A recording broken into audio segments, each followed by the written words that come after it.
ಕರ್ನಾಡಿನ ಸಮಸ್ತ ಭಾವಿ ವಕೀಲರಿಗೆ ಕಾಮದಿನಲ್ಲ ಅಕಾಡೆಮಿ ನಮಸ್ತೆ. ಆತ್ಮೀಯ ಭಾವಿ ವಕೀಲರೇ, ಇಂದಿನ ತರಗತಿಯಲ್ಲಿ ಏನು ಪಬ್ಲಿಕ್ ಇಂಟರ್ನ್ಯಾಷನಲ್ ಈಗಾಗಲೇ 4ರಿಂದ 5 ಕ್ವಶನ್ಸ್ ನಾನು ಇಂಪಾರ್ಟೆಂಟ್ ಕ್ವಶನ್ಸ್ ಕೊಟ್ಟಿದ್ದೇನೆ. ಇನ್ನೊಂದು ಕ್ವಶನ್ಸ್ ಇಂದಿನ ತರಗತಿಯಲ್ಲಿ ಸಂಪೂರ್ಣ ತಿಳ್ಕೊಂಡು ಬರೋಣ. ಆತ್ಮೀಯ ಭಾವಿ ವಕೀಲರೇ, ಅತಿ ಹೆಚ್ಚಾಗಿ ಈ ಕ್ವಶನ್ಸ್ ಕೇಳ್ತಾ ಇರ್ತಾನೆ.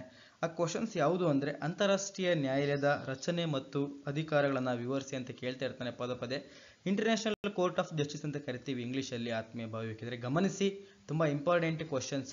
10 ಮಾರ್ಕ್ಸಿಗಾರು ಕೇಳ್ಬೋದು, 16 ಮಾರ್ಕ್ಸಿಗಾರು ಕೇಳ್ಬೋದು, ಇಲ್ಲ 6 ಮಾರ್ಕ್ಸಿಗಾರು ಕೇಳ್ಬೋದು, ಇಲ್ಲ 8 ಮಾರ್ಕ್ಸಿಗಾರು ಕೇಳ್ಬೋದು. ದಯವಿಟ್ಟು ಗಮನ ಹರಿಸಿ, ನೀವೆಲ್ಲರೂ ಕೂಡ ಕೇಳ್ತೀರಂತ ನಾನು ಭಾವಿಸಿದ್ದೇನೆ. ಆತ್ಮೀಯ ಭಾವಿ ವಕೀಲರೇ, ನಾನು ಕೊಟ್ಟಿರುವಂತಹ ಸ್ಲೈಡ್ ನಿಮಗೆ ಕ್ಲಿಯರ್ ಆಗಿ ಕಾಣಿಸ್ತಿದೆ ಅಂತ ಭಾವಿಸಿದ್ದೇನೆ. ನೋಡಿ, ಕ್ವಶನ್ಸ್ ಕರೆಕ್ಟಾಗಿ ರೀಡ್ ಮಾಡಿ. ಒಂದ್ಸರಿ ಕ್ವಶನ್ಸ್ ಕ್ಲಿಯರ್ ಆಗಿ ಅರ್ಥ ಮಾಡ್ಕೊಂಡು ಬಿಡೋಣ ಏನು ಕೇಳಿದಾನೆ ಅಂತ ಹೇಳ್ಬಿಟ್ಟು. ನೋಡಿ, explain the compositions and powers. Clear ಆಗಿ ಅರ್ಥ ಮಾಡ್ಕೊಳ್ಳಿ. Explain the compositions and powers of international court of justice. ಮತ್ತೊಂದ್ಸರಿ ಹೇಳ್ತೀನಿ, ಕೇಳಿಸ್ಕೊಳ್ಳಿ. Explain the compositions and powers of international court of justice means ಹಂಗಂದ್ರೆ ಅಂತಾರಾಷ್ಟ್ರೀಯ ನ್ಯಾಯಾಲಯದ ರಚನೆ ಮತ್ತು ಅಧಿಕಾರಗಳನ್ನ ವಿವರಿಸಿ ಅಂತ ಕೇಳ್ತಾನೆ. ಆತ್ಮೀಯ ಭಾವಿಕರು, ತುಂಬಾ ಇಂಪಾರ್ಟೆಂಟ್. ಮತ್ತೆ ಹೇಳ್ತಾ ಇದ್ದೀನಿ, ಕ್ವಶನ್ಸ್ ಇಂಪಾರ್ಟೆಂಟ್ ಅಂತ ಹೇಳ್ಬಿಟ್ಟು. ನೋಡಿ, ಗಮನಿಸಿ. The International court of Justice ICJ ಅಂತ ಕರಿತೀವಿ. ಆತ್ಮೀಯ ಭಾವಿಕಿದ್ರೆ ICJ ಅಂದ್ರೆ ಸಿಂಪಲ್ ಆಗಿ ಇಂಟರ್ನ್ಯಾಷನಲ್ ಕೋರ್ಟ್ ಆಫ್ ಜಸ್ಟಿಸ್ ಅಂತ ಕರಿತೀವಿ. ಅದು ನಾವು ಶಾರ್ಟ್ ಕಟ್ ಕರಿತೀವಿ. ಆತ್ಮೀಯ ಭಾವಿಕಿದ್ರೆ ನೆಕ್ಸ್ಟ್ ಒಂದು ಗಮನಿಸಿ. Is one of the 6 principal organs of the United Nations founded in 1945 as a way of setting disputes between countries and to render advisory opinions on legal issues presented to it by authorized UN, United Nations, organizations and specialized agencies. ಮತ್ತೊಂದು ಸರಿ concept ಅನ್ನು ಹೇಳ್ತೀನಿ, clear ಆಗಿ ಅರ್ಥ ಮಾಡ್ಕೊಳ್ಳಿ. The International court of Justice is one of the 6 principal organs of the United Nations founded in 1945 as a way of settling disputes between countries and to render advisory opinions on legal issues presented to it by authorized United Nations, organizations and specialized agencies. ಆತ್ಮೀಯ ಭಾವಿಕರಿಗೆ, ಏನು ಅಂತಾರಾಷ್ಟ್ರೀಯ ನ್ಯಾಯಾಲಯ ವಿಶ್ವಸಂಸ್ಥೆಯ 6 ಪ್ರಮುಖ ಅಂಗಗಳಲ್ಲಿ ಒಂದಾಗಿದೆ. ಏನು ವಿಶ್ವಸಂಸ್ಥೆಯ 6 ಅಂಗಗಳಲ್ಲಿ ಅಂತಾರಾಷ್ಟ್ರೀಯ ನ್ಯಾಯಾಲಯ ಕೂಡ ಒಂದು ಭಾಗವಾಗಿದೆ. ಅದೇ ರೀತಿಯಾಗಿ ಇದನ್ನ 1945ರಲ್ಲಿ ಸ್ಥಾಪಿಸಲಾಗುತ್ತದೆ.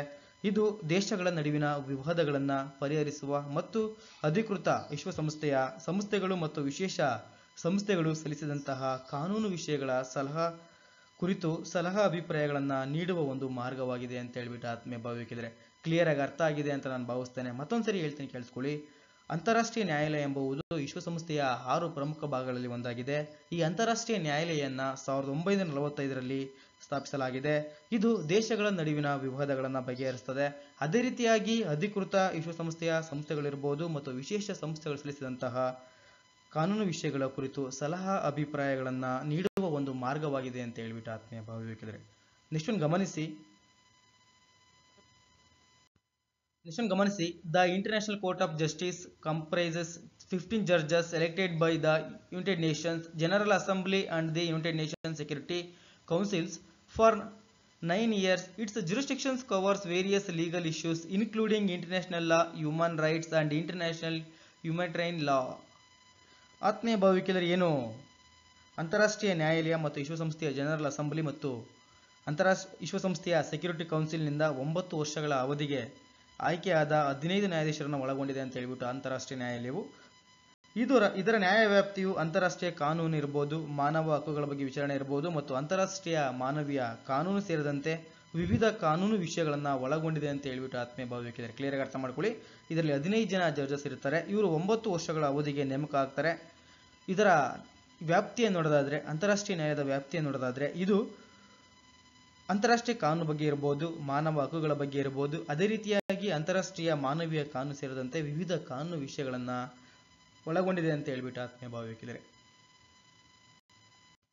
ನೆಕ್ಸ್ಟ್ ಗಮನಿಸಿ. About International court of Justice ICJ ನೋಡೋದಾದ್ರೆ, ಏನು ಅಂತಾರಾಷ್ಟ್ರೀಯ ನ್ಯಾಯಾಲಯದ ಮಾಹಿತಿಯನ್ನು ನೋಡೋದಾದ್ರೆ, the International court of Justice is the principal judicial organ of the United Nations organisations established in 1945 by the UN Charter and beginning its works in 1946. It is the only principal organ of the United Nations not located in New York, USA. ಆತ್ಮೀಯ ಭಾವಿಕೆ ಗಮನಿಸಿ. ಏನು ಅಂತಾರಾಷ್ಟ್ರೀಯ ನ್ಯಾಯದ ಬಗ್ಗೆ ನೋಡೋದಾದ್ರೆ, ಅಂತಾರಾಷ್ಟ್ರೀಯ ನ್ಯಾಯಾಲಯವು ವಿಶ್ವಸಂಸ್ಥೆಯ ಪ್ರಧಾನ ನ್ಯಾಯಾಂಗ ಅಂಗವಾಗಿದೆ. 1945ರಲ್ಲಿ ವಿಶ್ವಸಂಸ್ಥೆಯ ಚಾರ್ಟರ್ ಮೂಲಕ ಇದು ಅಂತಾರಾಷ್ಟ್ರೀಯ ನ್ಯಾಯಾಲಯವನ್ನು ಸ್ಥಾಪಿಸಲಾಗುತ್ತದೆ. ಇದು 1946ರಲ್ಲಿ ತನ್ನ ಕೆಲಸವನ್ನು ಪ್ರಾರಂಭಿಸುತ್ತದೆ. ಇದು ಯುಎಸ್ಎಯ ನ್ಯೂಯಾರ್ಕ್ನಲ್ಲಿ ನೆಲೆಗೊಂಡಿಲ್ಲದ ವಿಶ್ವಸಂಸ್ಥೆಯ ಏಕೈಕ ಪ್ರಮುಖ ಅಂಗವಾಗಿದೆ ಅಂತ ಹೇಳ್ಬಿಟ್ಟು ಆತ್ಮೀಯ ಭಾವವಿಕಿದರೆ ಕ್ಲಿಯರ್ ಆಗಿ ಅರ್ಥ ಮಾಡ್ಕೊಳ್ಳಿ. ಇದು ಅಮೆರಿಕದ ನ್ಯೂಯಾರ್ಕ್ನಲ್ಲಿ ನೆಲೆಗೊಂಡಿಲ್ಲದ ವಿಶ್ವಸಂಸ್ಥೆಯ ಏಕೈಕ ಪ್ರಮುಖ ಅಂಶವಾಗಿದೆ ಅಂತ ಹೇಳ್ಬಿಟ್ಟು ಆತ್ಮೀಯ ಭಾವವಿಕಿದರೆ ನೆಕ್ಸ್ಟ್ ಗಮನಿಸಿ. ಸೀಟ್ ಆಫ್ ದ ಕೋರ್ಟ್ ಅನ್ನೋದಾದ್ರೆ ದ ಹೇಗ್, Netherlands. Official language English and French. ಇದರ ಕೇಂದ್ರ ಕಚೇರಿ ಇರಬಹುದು, ಇದರ ಸ್ಥಳ ಇರಬಹುದು. ಇದು ನೋಡೋದಾದ್ರೆ ದ ಹೇಗ್ ಆಫ್ ನೆದರ್ಲ್ಯಾಂಡ್ಸ್ ಅಲ್ಲಿ ಇದರ ಕೇಂದ್ರ ಕಚೇರಿ ಇದೆ. ಅದೇ ರೀತಿಯಾಗಿ ಅಫಿಷಿಯಲ್ ಲ್ಯಾಂಗ್ವೇಜಸ್ ನೋಡೋದಾದ್ರೆ ಇದು ಬಳಸುವಂತಹ ಭಾಷೆಗಳು ಬಂದ್ಬಿಟ್ಟು ಇಂಗ್ಲಿಷ್ ಮತ್ತು ಫ್ರೆಂಚ್ ಅಲ್ಲಿ ತನ್ನ ವ್ಯವಹಾರಗಳನ್ನು ನಡೆಸ್ತದೆ ಅಂತ ಹೇಳ್ಬಿಟ್ಟು ಆತ್ಮೀಯ ಭಾವವಿಕಿದರೆ ನೆಕ್ಸ್ಟ್ ಗಮನಿಸಿ. ಹಿಸ್ಟರಿ ಆಫ್ ICJ ಏನು ಇತಿಹಾಸ ನೋಡೋದಾದ್ರೆ ಅಂತಾರಾಷ್ಟ್ರೀಯ ನ್ಯಾಯದ ಬಗ್ಗೆ ಅಥವಾ ಇಂಟರ್ನ್ಯಾಷನಲ್ ಕೋರ್ಟ್ ಆಫ್ ಜಸ್ಟಿಸ್ ಬಗ್ಗೆ ಇತಿಹಾಸ ನೋಡೋದಾದ್ರೆ ಅಥವಾ ಹಿನ್ನೆಲೆಯನ್ನು ನೋಡೋದಾದ್ರೆ ನೆಕ್ಸ್ಟ್ ಗಮನಿಸಿ. The establishment of the international court of justice marked the culminations of lengthy process aimed at developing methods for the peaceful resolutions of international disputes. It followed the creations of the Permanent Court of Arbitrations, the first permanent institutions dedicated to resolving such disputes established by the Hague Peace Conference in 1899. ಆತ್ಮೀಯ ಭಾವವಿಕಿದರೆ ಅಂತಾರಾಷ್ಟ್ರೀಯ ನ್ಯಾಯಾಲಯದ ಇತಿಹಾಸ ನೋಡೋದಾದ್ರೆ ಅಂತಾರಾಷ್ಟ್ರೀಯ ನ್ಯಾಯಾಲಯದ ಸ್ಥಾಪನೆಯು ಅಂತಾರಾಷ್ಟ್ರೀಯ ವಿವಾದಗಳ ಶಾಂತಿಯುತ ಪರಿಹಾರಕ್ಕಾಗಿ ವಿಧಾನಗಳನ್ನು ಅಭಿವೃದ್ಧಿಪಡಿಸುವ ಗುರಿಯನ್ನು ಹೊಂದಿರುವಂತಹ ದೀರ್ಘ ಪ್ರಕ್ರಿಯೆಯ ಪರಾಕಾಷ್ಠೆಯನ್ನು ಗುರುತಿಸಿತು. ಇದು 1899ರಲ್ಲಿ ಹೇಗ್ ಶಾಂತಿ ಸಮ್ಮೇಳನದಿಂದ ಸ್ಥಾಪಿಸಲ್ಪಟ್ಟಂತಹ ವಿವಾದಗಳನ್ನು ಪರಿಹರಿಸಲು ಮೀಸಲಾಗಿರುವಂತಹ ಮೊದಲ ಶಾಶ್ವತ ಸಂಸ್ಥೆಯಾದ ಪರ್ಮನೆಂಟ್ ಅಥವಾ ಶಾಶ್ವತ ಕೋರ್ಟ್ ಆಫ್ ಆರ್ಬಿಟ್ರೇಷನ್ ರಚನೆಯ ನಂತರ ಪ್ರಾರಂಭವಾಯಿತು ಅಂತ ಹೇಳ್ಬಿಟ್ಟು ಆತ್ಮೀಯ ಭಾವಕ್ಕೆ ಕ್ಲಿಯರ್ ಆಗಿ ಅರ್ಥ ಮಾಡ್ಕೊಳ್ಳಿ. ಇಲ್ಲಿ PCA means permanent court of arbitration ಅಂತ ಹೇಳ್ಬಿಟ್ಟು PCA ಅಂದ್ರೆ ಅರ್ಥ ಮಾಡ್ಕೊಳ್ಳಿ. ಶಾರ್ಟ್ ಕಟ್ ಆಗಿ ನೀವು ಮೀನಿಂಗ್ ಗಳನ್ನು ತಿಳ್ಕೊಳ್ಬೇಕಾಗ್ತದೆ. ಅದೇ ರೀತಿಯಾಗಿ ICJ ಅಂದ್ರೆ ನಾನು ಇಂಟರ್ನ್ಯಾಷನಲ್ ಕೋರ್ಟ್ ಆಫ್ ಜಸ್ಟಿಸ್ ಅಂತ ಹೇಳಿದ್ದೇನೆ. ಅದೇ ರೀತಿಯಾಗಿ PCA ಅಂದ್ರೆ ಪರ್ಮನೆಂಟ್ ಕೋರ್ಟ್ ಆಫ್ ಆರ್ಬಿಟ್ರೇಷನ್ ಅಂತ ಹೇಳ್ಬಿಟ್ಟು ಆತ್ಮೀಯ ಭಾವಕ್ಕೆ ಇದೊಂದು ಶಾಶ್ವತ ಕೋರ್ಟ್ ಆಗಿ ಅಥವಾ ಮಧ್ಯಸ್ಥಗಾರಿಕೆ ಮುಖಾಂತರ ತನ್ನ ಕಾರ್ಯವನ್ನು ಚಲಾಯಿಸ್ತದೆ ಅಂತ ಹೇಳ್ಬಿಟ್ಟು ನೆಕ್ಸ್ಟ್ ಒಂದು ಗಮನಿಸಿ. ಮುಂದುವರೆದು ನೋಡೋದಾದ್ರೆ ಹೇಗ್ ಪೀಸ್ ಕಾನ್ಫರೆನ್ಸಸ್ ಏನು ಹೇಗ್ ಶಾಂತಿಯ ಸಮ್ಮೇಳನ. The 1899 Hague peace conference was a landmark diplomatic meeting that sought to establish mechanisms for peaceful dispute resolutions between states. Clear ಆಗಿ ಅರ್ಥ ಮಾಡ್ಕೊಳ್ಳಿ ಆತ್ಮೀಯ ಭಾವವಿಕಿದರೆ ಏನು 1899ರಲ್ಲಿ ಹೇಗ್ ಶಾಂತಿ ಸಮ್ಮೇಳನ ನಡೀತದೆ. ಈ ಸಮ್ಮೇಳನದಲ್ಲಿ ಒಂದು ಹೆಗ್ಗುರುತಾಗಿರ್ತದೆ, ಒಂದು ಲ್ಯಾಂಡ್ ಮಾರ್ಕ್ ಆಗಿರ್ತದೆ, ರಾಜತಾಂತ್ರಿಕ ಸಭೆಯಾಗಿದ್ದು ಇದು ರಾಜ್ಯಗಳ ನಡುವಿನ ಶಾಂತಿಯುತ ವಿವಾದ ಪರಿಹಾರಕ್ಕಾಗಿ ರಾಜ್ಯಗಳ ನಡುವೆ ಇರುವಂತಹ ವಿವಾದಕ್ಕೆ ಸಂಬಂಧಪಟ್ಟಂತೆ ಶಾಂತಿಯುತ ವಿವಾದ ಪರಿಹಾರಕ್ಕಾಗಿ ನಾವು ಹೇಗೆ ಶಾಂತಿ ಸಮ್ಮೇಳನ ನೋಡಬಹುದಾಗಿದೆ ಆತ್ಮೀಯ ಭಾವವಿಕಿದರೆ. ಅದೇ ರೀತಿಯಾಗಿ ನೆಕ್ಸ್ಟ್ ಒಂದು ಗಮನಿಸಿ. It lead to the creations of the Permanent court of Arbitration. ಇದು ಶಾಶ್ವತ ಮಧ್ಯಸ್ಥಿಕೆ ನ್ಯಾಯಾಲಯದ ರಚನೆಗೆ ಕಾರಣವಾಯಿತು ಅಂತ ಹೇಳಿಬಿಟ್ಟು ಕ್ಲಿಯರ್ ಆಗಿ ಅರ್ಥ ಮಾಡ್ಕೊಳ್ಳಿ. ಪರ್ಮನೆಂಟ್ ಆರ್ಬಿಟ್ರೇಷನ್ಸ್ ಮೀನ್ಸ್ ಮಧ್ಯಸ್ಥಗಾರಿಕೆ ಅಂತ ಕರಿತೀವಿ. ಸೊ ಹಂಗಾಗಿ ಇದು ಶಾಶ್ವತ ಮಧ್ಯಸ್ಥಿಕೆ ನ್ಯಾಯಾಲಯದ ರಚನೆಗೆ ಕಾರಣವಾಗಿತ್ತು ಅಂತ ಹೇಳಿಬಿಟ್ಟು ಅಂತಾರಾಷ್ಟ್ರೀಯ ನ್ಯಾಯಾಲಯ ಎಂಬುದು. ನೆಕ್ಸ್ಟ್ ಒಂದು ಗಮನಿಸಿ. Permanent court of arbitrations. The PCA was established in 1900 to facilitate arbitrations and dispute resolutions between states. ಏನು ಶಾಶ್ವತ ಮಧ್ಯಸ್ಥಿಕೆ ನ್ಯಾಯಾಲಯ PCA ಅಂತ ಕರಿತೀವಿ, ಅದನ್ನು ನಾವು ಪರ್ಮನೆಂಟ್ ಕೋರ್ಟ್ ಆಫ್ ಆರ್ಬಿಟ್ರೇಷನ್ ಅಂತ. ಶಾಶ್ವತ ಮಧ್ಯಸ್ಥಿಕೆ ನ್ಯಾಯಾಲಯ ಎಂಬುದು ರಾಜ್ಯಗಳ ನಡುವಿನ ಮಧ್ಯಸ್ಥಿಕೆ ಮತ್ತು ವಿವಾದ ಪರಿಹಾರವನ್ನು ಸುಗಮಗೊಳಿಸಲು ನಾವು ಪರ್ಮನೆಂಟ್ ಕೋರ್ಟ್ ಆಫ್ ಆರ್ಬಿಟ್ರೇಷನ್ ಅನ್ನ 1900ರಲ್ಲಿ ಸ್ಥಾಪಿಸಲಾಯಿತು ಅಂತ ಹೇಳ್ಬಿಟ್ಟು. ಅದೇ ರೀತಿಯಾಗಿ ಮುಂದುವರೆದು ಗಮನಿಸಿ. Permanent court of International Justice ಏನು PCIJ ಅಂತ ಕರಿತೀವಿ. Permanent court of International Justice ಏನು PCIJ was the first world court established in 1922 under the League of Nations to settle disputes between states. ತದನಂತರ ಅಂತಾರಾಷ್ಟ್ರೀಯ ನ್ಯಾಯಾಲಯದ ಶಾಶ್ವತ ನ್ಯಾಯಾಲಯವನ್ನು 1922ರಲ್ಲಿ ಲೀಗ್ ಆಫ್ ನೇಷನ್ಸ್ನ ಅಡಿಯಲ್ಲಿ ರಾಜ್ಯಗಳ ನಡುವಿನ ವಿವಾದಗಳನ್ನು ಇತ್ಯರ್ಥಪಡಿಸಲು ಸ್ಥಾಪಿಸಲಾದಂತಹ ಮೊದಲ ವಿಶ್ವ ನ್ಯಾಯಾಲಯವಾಗಿತ್ತು ಅಂತ ಹೇಳ್ಬಿಟ್ಟು ಆತ್ಮೀಯ ಭಾವಕ್ಕೆ ತುಂಬ ಇಂಪಾರ್ಟೆಂಟು. ನೀವು ಎಕ್ಸಾಮ್ನಲ್ಲಿ ಇವನ್ನೆಲ್ಲ PCA ಇರ್ಬೋದು, PCIJ ಇವನ್ನೆಲ್ಲ ಕೂಡ ಹೈಲೈಟ್ಸ್ ಮಾಡಬೇಕಾಗ್ತದೆ. ಅರ್ಥ ಆಗಿದೆ ಅಂತ ನಾನು ಭಾವಿಸ್ತೇನೆ. ಅದೇ ರೀತಿಯಾಗಿ ಮುಂದುವರೆದು ಗಮನಿಸಿ. International court of justice it was established in 1945. It replaced the PCIJ ಏನು ಅಂತಾರಾಷ್ಟ್ರೀಯ ನ್ಯಾಯಾಲಯ ಇದನ್ನು 1945ರಲ್ಲಿ ಸ್ಥಾಪಿಸಲಾಗ್ತದೆ. ಇದನ್ನು PCJI ಅನ್ನು ಬದಲಾಯಿಸಿತು ಅಂತ ಹೇಳ್ಬಿಟ್ಟು. ಅದೇ ರೀತಿಯಾಗಿ ICJ ಸ್ಟೇಟ್ಸ್ ನೋಡೋದಾದ್ರೆ ಕಾನೂನು ನೋಡೋದಾದ್ರೆ ಅಂತಾರಾಷ್ಟ್ರೀಯ ಕಾನೂನಿಗೆ ಸಂಬಂಧಪಟ್ಟಂತೆ ಕಾನೂನು ನೋಡೋದಾದ್ರೆ The Statute of the International Court of Justice is the legal framework that governs the ICJ's structure, jurisdictions and procedure. Clear ಆಗಿ ಅರ್ಥ ಮಾಡ್ಕೊಳ್ಳಿ.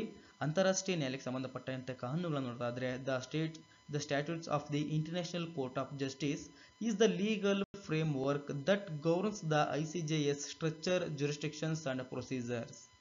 ಏನು ಅಂತಾರಾಷ್ಟ್ರೀಯ ನ್ಯಾಯಾಲಯದ ಶಾಸನವು ಐಸಿಜೆನ ರಚನೆ ಇರಬಹುದು, ನ್ಯಾಯವ್ಯಾಪ್ತಿ ಇರಬಹುದು ಮತ್ತು ಅದರ ಕಾರ್ಯವಿಧಾನಗಳನ್ನು ನಿಯಂತ್ರಿಸುವಂತಹ ಕಾನೂನು ಚೌಕಟ್ಟಾಗಿದೆ ಅಂತ ಹೇಳ್ಬಿಟ್ಟು ಆತ್ಮೀಯ ಭಾವಿಸಿದರೆ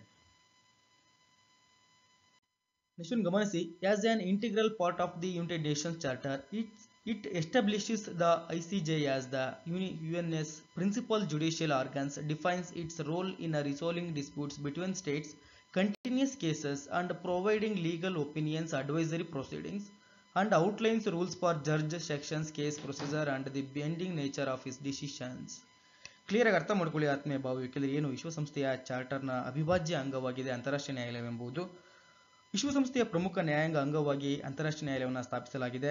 ರಾಜ್ಯಗಳ ನಡುವಿನ ವಿವಾದಗಳನ್ನು ಪರಿಹರಿಸುವಲ್ಲಿ ಅಥವಾ ವಿವಾದಾತ್ಮಕ ಪ್ರಕರಣಗಳನ್ನು ಇರಬಹುದು ಮತ್ತು ಕಾನೂನು ಅಭಿಪ್ರಾಯಗಳು ಸಲಹಾ ಪ್ರಕ್ರಿಯೆಗಳನ್ನಿರಬಹುದು ಒದಗಿಸುವಲ್ಲಿ ಅದರ ಪಾತ್ರವನ್ನು ವ್ಯಾಖ್ಯಾನಿಸುತ್ತದೆ ಅಂತ ಹೇಳ್ಬಿಟ್ಟು, ಮತ್ತು ನ್ಯಾಯಾಧೀಶರ ಆಯ್ಕೆ ಇರಬಹುದು, ಪ್ರಕರಣದ ಕಾರ್ಯವಿಧಾನಗಳು ಮತ್ತು ಅದರ ನಿರ್ಧಾರಗಳ ಬದ್ಧ ಸ್ವಭಾವಕ್ಕಾಗಿ ನಿಯಮಗಳನ್ನು ರೂಪಿಸುತ್ತದೆ ಅಂತ ಹೇಳ್ಬಿಟ್ಟು ಆತ್ಮೀಯ ಭಾವಿಸಿದರೆ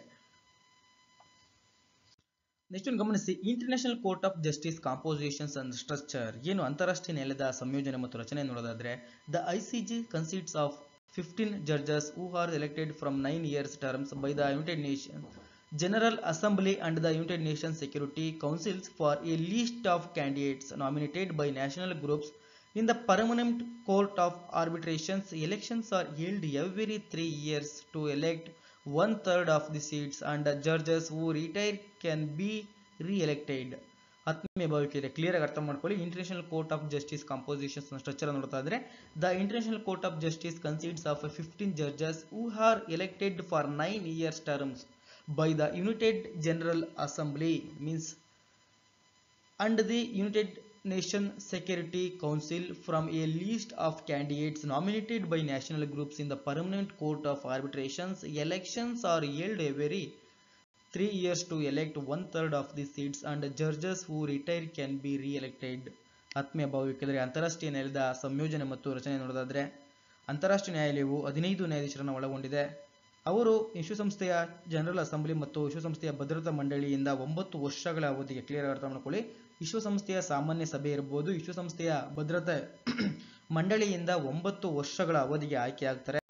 ಶಾಶ್ವತ ನ್ಯಾಯಾಲಯದ ಮಧ್ಯಸ್ಥಿಕೆಯಲ್ಲಿ ರಾಷ್ಟ್ರೀಯ ಗುಂಪುಗಳಿರಬಹುದು, ನಾಮನಿರ್ದೇಶನ ಮಾಡಿದಂತಹ ಅಭ್ಯರ್ಥಿಗಳ ಪಟ್ಟಿಯಿಂದ ಪ್ರತಿ 3 ವರ್ಷಗಳಿಗೊಮ್ಮೆ ಚುನಾವಣೆ ನಡೆಸಲಾಗುತ್ತದೆ ಮತ್ತು ನಿವೃತ್ತರಾಗುವಂತಹ ನ್ಯಾಯಾಧೀಶರನ್ನ ಮತ್ತೆ ಆಯ್ಕೆ ಮಾಡಬಹುದಾಗಿದೆ ಅಂತ ಹೇಳ್ಬಿಟ್ಟು ಆತ್ಮೀಯ ಭಾವಿಸಿದರೆ ನೆಕ್ಸ್ಟ್ ಒಂದು ಗಮನಿಸಿ. ಇಂಡಿಪೆಂಡೆಂಟ್ ಜಡ್ಜಸ್ ಸ್ವತಂತ್ರ ನ್ಯಾಯಾಧೀಶರು ಅಂತ ಕರೆತೀವಿ ಇವರನ್ನ. The members do not serve as A representatives of 3 governments but as independent judges with no more than 1 judge of any nationality sitting on the court of time. ಆತ್ಮೀಯ ಭಾವಿಕೆಯಲ್ಲಿ ಏನು ಸ್ವತಂತ್ರ ನ್ಯಾಯಾಧೀಶರ ನೋಡೋದಾದ್ರೆ ಸದಸ್ಯರು ತಮ್ಮ ಸರ್ಕಾರಗಳ ಪ್ರತಿನಿಧಿಗಳಾಗಿ ಸೇವೆ ಸಲ್ಲಿಸುವುದಿಲ್ಲ, ಬದಲಿಗೆ ಸ್ವತಂತ್ರ ನ್ಯಾಯಾಧೀಶರಾಗಿ ಸೇವೆ ಸಲ್ಲಿಸ್ತಾರೆ ಅಂತ ಹೇಳ್ಬಿಟ್ಟು ಕ್ಲಿಯರ್ ಆಗಿ ಅರ್ಥ ಮಾಡ್ಕೊಳ್ಳಿ. The members do not serve as A representative of their governments but as independent judges. ಇವರು ಸರ್ಕಾರದ ಪ್ರತಿನಿಧಿಗಳಿಗೆ ಸೇವೆ ಸಲ್ಲಿಸುವುದಿಲ್ಲ, ಬದಲಿಗೆ ಸ್ವತಂತ್ರ ನ್ಯಾಯಾಧೀಶರಾಗಿ ಸೇವೆ ಸಲ್ಲಿಸ್ತಾರೆ ಅಂತ ಹೇಳಿಬಿಟ್ಟು, ಅದೇ ರೀತಿಯಾಗಿ ಯಾವುದೇ ರಾಷ್ಟ್ರೀಯತೆ ಒಬ್ಬರಿಗಿಂತ ಹೆಚ್ಚು ನ್ಯಾಯಾಧೀಶರು ಒಂದೇ ಸಮಯದಲ್ಲಿ ನ್ಯಾಯಾಲಯದ ಕುಳಿತುಕೊಳ್ಳುವುದಿಲ್ಲ ಅಂತ ಹೇಳ್ಬಿಟ್ಟು ಆತ್ಮೀಯ ಭಾವಿಸಿದರೆ ನೆಕ್ಸ್ಟ್ ಒಂದು ಗಮನಿಸಿ. ರೀಜನಲ್ ಡಿಸ್ಟ್ರಿಬ್ಯೂಷನ್ಸ್ ಆಫ್ ಮೆಂಬರ್ಸ್ ಏನು ಸದಸ್ಯರ ಪ್ರಾದೇಶಿಕ ವಿತರಣೆ ನೋಡೋದಾದ್ರೆ ಯಾವ ರೀತಿಯಾಗಿ ಹಂಚಿಕೆ ಆಗಿದೆ ನೋಡೋದಾದ್ರೆ each nationality can have no more than 1 judge concurrently aiming for geographical and legal system diversity among the bench. The current distributions of judges on the court is as follows. ಆತ್ಮೀಯ ಭಾವಿಕೆಯಲ್ಲಿ ಸದಸ್ಯರ ಪ್ರಾದೇಶಿಕ ಹಂಚಿಕೆ ನೋಡೋದಾದ್ರೆ ಪ್ರತಿಯೊಂದು ರಾಷ್ಟ್ರೀಯತೆಯ ಏಕಕಾಲದಲ್ಲಿ ಒಬ್ಬರಿಗಿಂತ ಹೆಚ್ಚು ನ್ಯಾಯಾಧೀಶರನ್ನು ಹೊಂದುವಂತಿಲ್ಲ. ಇದು ಪೀಠದ ಭೌಗೋಳಿಕ ಇರಬಹುದು ಮತ್ತು ಕಾನೂನು ವ್ಯವಸ್ಥೆಯ ವೈವಿಧ್ಯತೆಯನ್ನ ಗುರಿಯಾಗಿಸಿಕೊಂಡಿದೆ. ನ್ಯಾಯಾಲಯದಲ್ಲಿ ನ್ಯಾಯಾಧೀಶರ ಪ್ರಸ್ತುತ ವಿತರಣೆ ಹಂಚಿಕೆ ಎಂಬುದನ್ನು ಹೀಗೆ ನೀಡಲಾಗಿದೆ ಅಂತ ಹೇಳ್ಬಿಟ್ಟು ಯಾವ ರೀತಿಯಾಗಿ ಯಾವ್ಯಾವ ಕಂಟ್ರಿಗಳಿಗೆ ನೀಡಲಾಗಿದೆ ಎಂಬುದನ್ನು ನೋಡ್ಕೊಂಡು ಬರೋಣ. ಆತ್ಮೀಯ ಭಾವಿಕೆಯಲ್ಲಿ ಗಮನಿಸಿ. ಆಫ್ರಿಕಾದಿಂದ 3 ಜನ ಜಡ್ಜಸ್ ನೇಮಕ ಮಾಡಲಾಗುತ್ತದೆ. ಅದೇ ರೀತಿಯಾಗಿ Latin America and the Caribbean ದೇಶದಿಂದ 2 ನ್ಯಾಯಾಧೀಶರನ್ನು ಆಯ್ಕೆ ಮಾಡಿಕೊಳ್ಳಲಾಗುತ್ತದೆ. ಅದೇ ರೀತಿಯಾಗಿ ಏಷ್ಯಾದಿಂದ 3 ನ್ಯಾಯಾಧೀಶರನ್ನ, ವೆಸ್ಟರ್ನ್ ಯುರೋಪಿಂದ 5 ನ್ಯಾಯಾಧೀಶರನ್ನ,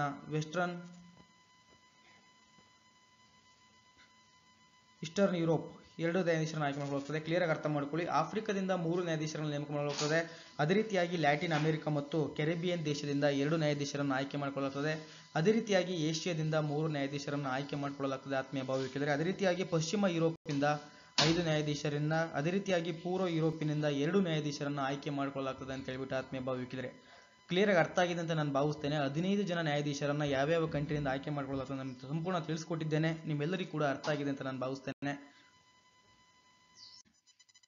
ಆತ್ಮೀಯ ಭಾವವೀಕ್ಷಕರೇ, ಇಂದಿನ ತರಗತಿಯಲ್ಲಿ ಅಂತಾರಾಷ್ಟ್ರೀಯ ನ್ಯಾಯಾಲಯದ ರಚನೆ ಮತ್ತು ಅಧಿಕಾರಗಳನ್ನು ಸಂಪೂರ್ಣ ತಿಳಿಸ್ಕೊಟ್ಟಿದ್ದೇನೆ. ನಿಮ್ಮೆಲ್ಲರಿಗೂ ಕೂಡ ಅರ್ಥ ಆಗಿದೆ ಅಂತ ನಾನು ಭಾವಿಸ್ತೇನೆ. ಎಲ್ಲರಿಗೂ ಶುಭವಾಗಲಿ. ಸಿರಿಗನ್ನಡಂ ಗೆಲ್ಲಿಗೆ, ಸಿರಿಗನ್ನಡಂ ಬಾಳಿಗೆ.